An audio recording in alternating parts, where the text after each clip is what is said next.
నమస్తే అండి. మళ్ళీ ఇంకొన్ని జీవిత సత్యాలతో మీ ముందుకు వచ్చేసాను. పగిలిన పాత్రలను బాగు చేయడానికి చాలామంది ఉండొచ్చు.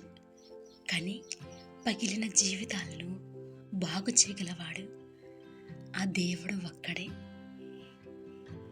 జీవితానికి మించిన స్కూలు ఏదీ లేదు. కష్టానికి మించిన పరీక్ష కూడా ఏదీ లేదు.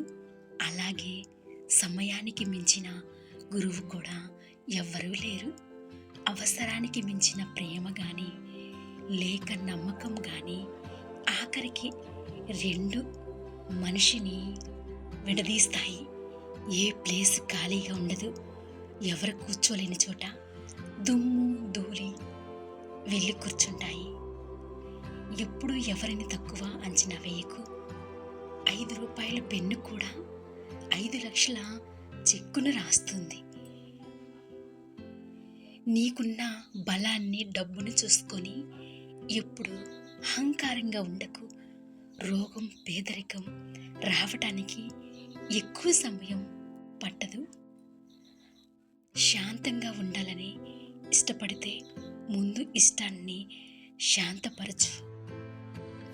కొంతమంది చెడ్డవాళ్ళ చేతిలో మోసకుపోయి మంచి వాళ్ళ మీద బదులు తీర్చుకుంటారు. ఒక్కొక్కసారి మనకు కనపడేది నిజం కాదు, కనపడనిది కనపడందే నిజమవుతుంది. నోరు అందరికీ ఉంటుంది, కానీ దాన్ని ఉపయోగించే విధానం కొందరికే ఉంటుంది. ఏ మనిషి మీదైనా నీ హద్దును మించి హక్కు చూపించావంటే ఆ మనిషి నిదానంగా నిన్ను లెక్క కూడా చేయడు. అసలు ఒకటి చెప్పనా, జీడిపప్పు బాదం పప్పు తింటే వచ్చే తెలివి కన్నా మోసపోతేనే తెలివి త్వరగా వస్తుంది. ఈ 2 ముఖాలను ఎప్పటికీ మరవకూడదు. ఒకటి, కష్ట సమయంలో తోడుండే వాళ్ళను. రెండు కష్ట సమయాల్లో నీ తోడు వదిలేసిన వాళ్ళు. చెడు చేసిన వాళ్ళకు చెడు చేయాలి అనుకోకు. వాళ్ళకు దూరంగా ఉండడమే చాలా మంచిది. ఈ లోకం చాలా మారింది. ఎవరి మీదైనా కోపం కలిగినప్పుడు వాళ్ళను దూరం పెడుతున్నారనే కానీ నిన్ను వదులుకోవాలనుకోవడం లేదు. అసలు సంతోషంగా ఉండడానికి ఎటువంటి దారులు లేవు. సంతోషం కలిగి ఉండడమే ఒక దారి.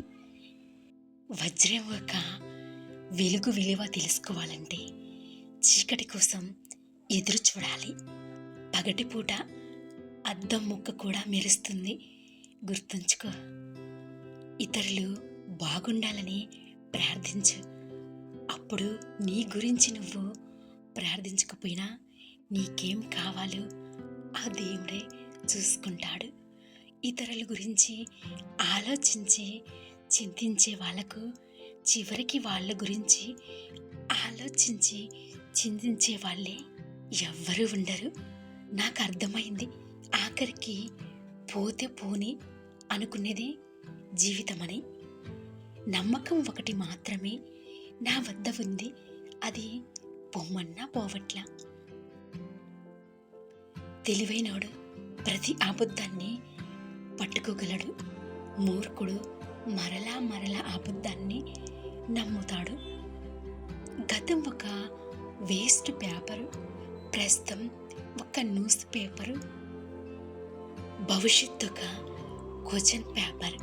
జాగ్రత్తగా చదివి రాసుకోవాలి, లేదంటే బ్రతుకు టిష్యూ పేపర్ లాగా అయిపోతుంది. జీవితంలో అన్నీ అనుకున్నట్టు జరగవు. అందుకే ఆశలు తగ్గించుకొని నడవాలి.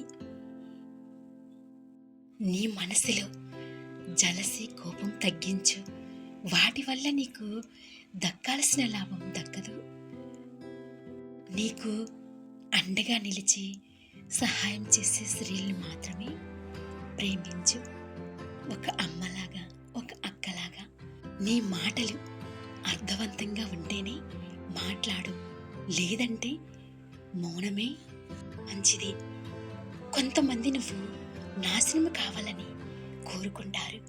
ఎందుకంటే వాళ్ళ జీవితం సరిగ్గా లేదు కాబట్టి. మంచి వాళ్ళను అందరూ ప్రేమించరు, కానీ ఎక్కువగా ఉపయోగించుకుంటారు. మనుషులను వదిలేయడానికి భయపడకు. వాళ్ళను సంతోషపెట్టే ప్రయత్నంలో నిన్ను నువ్వు కోల్పోకు. నీ ఆలోచనలు రహస్యంగా ఉంచుకో. పని పూర్తయ్యే వరకు బయట పెట్టకు. ముందుగా చెప్పడం అపశకునం లాంటిది. మానసిక ఆరోగ్యాన్ని కాపాడుకోవాలంటే అతిగా ఎక్కువగా ఎవరిని ప్రేమించకు. ఎందుకంటే సైకోథెరపీ ఖర్చుతో కూడుకున్నది. త్వరపడుతూ పొరబడుతూ నీ అభివృద్ధిని చెడగొట్టుకోవద్దు. ఎంత దాహంగా ఉన్నా కొందరిని నీళ్లు అడగొద్దు. తిండి విషయంలో కూడా కొందరు పిలిస్తే పోవద్దు. ఎవరినైనా ప్రేమించు, కానీ వారిని ప్రేమిస్తూ ఉన్నంత వరకు నిన్ను నువ్వు గౌరవించుకో. నీ జీవితంలో నీకు అవసరం లేని వాళ్ళని పంపించు. అప్పుడే జీవితం శాంతంగా ఉంటుంది. పెద్ద కలలను కని చిన్న చిన్న పనులతో మొదలుపెట్టు. స్థిరంగా ఉండి ఎదుగుతూ వెళ్ళు. ఇతరులకు దాన ధర్మాలు ఖర్చు చేయడానికి ముందు నీ కుటుంబం పరిస్థితిని ఒక్కసారి చూసుకో. తేలిగ్గా వచ్చేది ఎక్కువ కాలం నిలబడదు, ఎక్కువ కాలం నిలబడేది అంత తేలిగ్గా రాదు. నీ వ్యక్తిగత జీవితంపై ఫోకస్ పెట్టి ఎక్కువ ప్రశ్నలు అడిగే వారికి తప్పుడు సమాచారం ఇవ్వడం అలవాటు చేసుకో. స్నేహితులు ఒత్తిడికి లోనవ్వకు. నువ్వు పనిచేసే ప్రదేశంలో అందరూ నీ స్నేహితులు కారు. మనిషి ఎంతటి శ్రీమంతుడు అయినా గుణానికి వ్యక్తిగతానికి విలువ ఎక్కువ. పొగడ్తలను విమర్శలను సమానంగా స్వీకరించాలి. ఎందుకంటే పువ్వు వికసించాలంటే ఎండావాన రెండు కావాలి కదా. గంధపు చెట్టు తన నరికే గొడ్డలికి కూడా సువాసనని ఇస్తుంది. అలాగే మంచివాళ్ళు తనను ద్వేషించే వాళ్ళకు కూడా మంచి చేస్తారు. నిజమే కదా.